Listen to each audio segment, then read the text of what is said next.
Cena Musical veio até o Teatro Gel conferir a coletiva de imprensa do musical Mônica e Cebolinha no mundo de Romeu e Julieta. O espetáculo é uma homenagem aos 50 anos da Dentuça.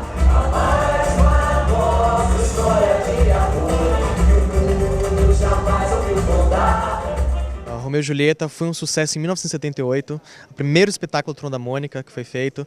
E um ano tão especial como esse, a gente realmente não tinha como escolher um musical que fosse tão especial quanto, né? Então, realmente nós estamos fazendo aí toda uma roupagem nova pro espetáculo, com cenografia grande, figurinos grandes assinados por Fauzi Hatten, iluminação grandiosa também. Então, escolhemos um musical onde pudéssemos comemorar com todo mundo esse cinquentenário que é tão especial, não só para mim, para minha família, mas para todo mundo.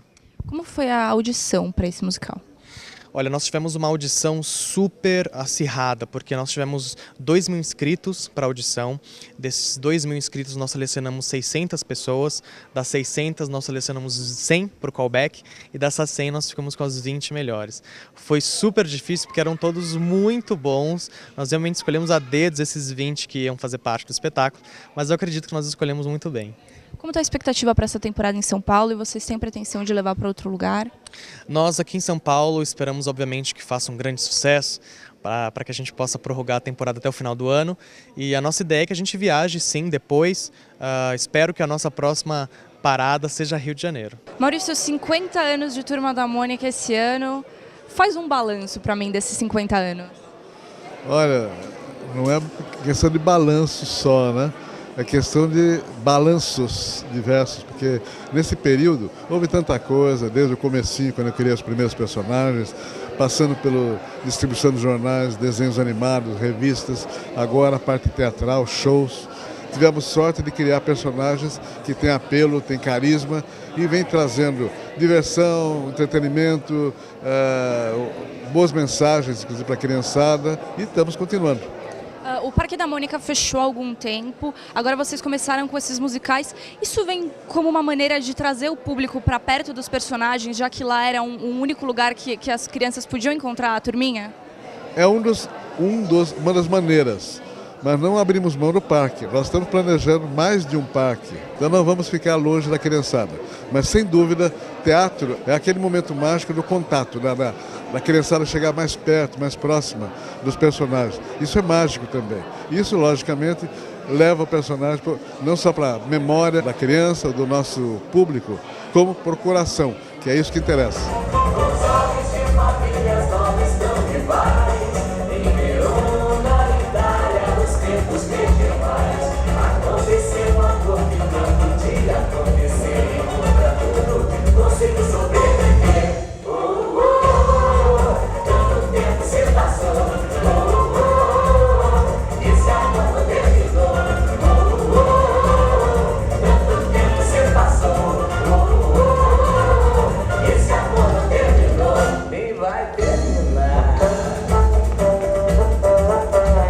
Como é fazer as coreografias levando-se em conta que a gente está lidando aqui com bonecos? Não é difícil, é uma questão, na verdade, de proporção. Assim como o figurino, assim como o cenário, né? A coreografia, a movimentação também é diferente. Então tem uma outra estética, tem um outro tempo, tem uma outra força, um outro tônus muscular.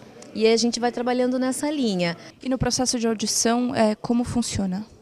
A gente foi vendo o perfil físico e perfil de trabalho também, da ficha de inscrição deles. A gente foi vendo quem poderia ter a pegada da Turma da Mônica, que é um infantil que não é um infantil para a família inteira, né? Para todo mundo ser criança um pouquinho. E foi bem legal, a gente foi sentindo quem ia se adaptar ali. A criação desse cenário especificamente é um desafio. Como a gente está trabalhando com uma proposta de um musical luxuoso, a gente realmente teve que chegar no meio do caminho, né, de imprimir essa arquitetura real da época com a arquitetura, entre aspas, de um gibi.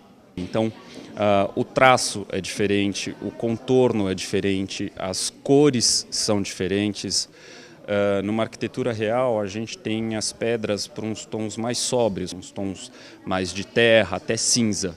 A gente não pode, no nosso cenário, a gente não pode imprimir esses tons tão sóbrios para não ficar pesado. Como fica a sua liberdade de criação do cenário, levando em conta toda essa movimentação no palco? A gente tem liberdade total de criação, né?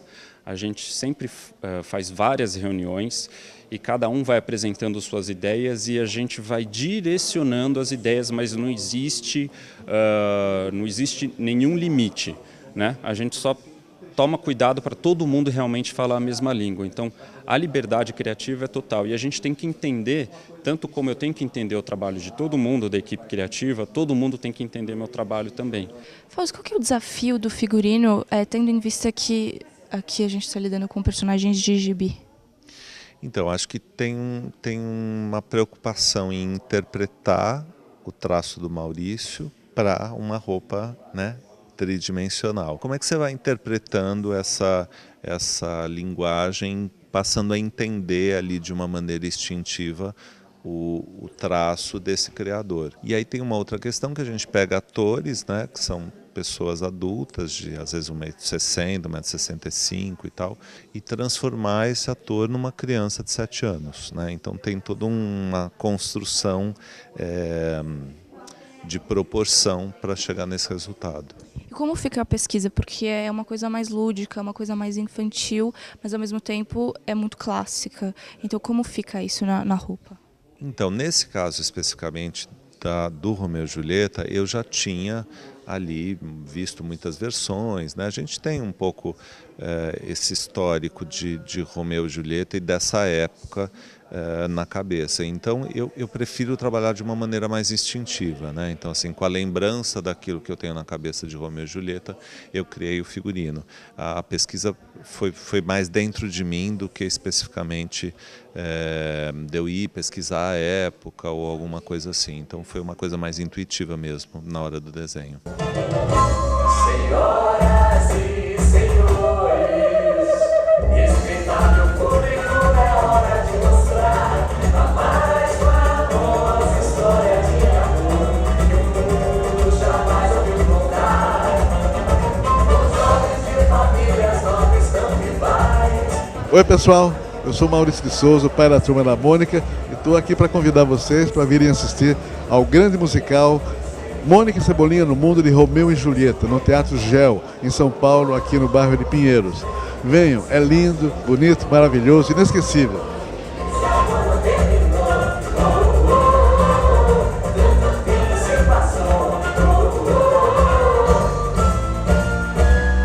Esse amor não terminou,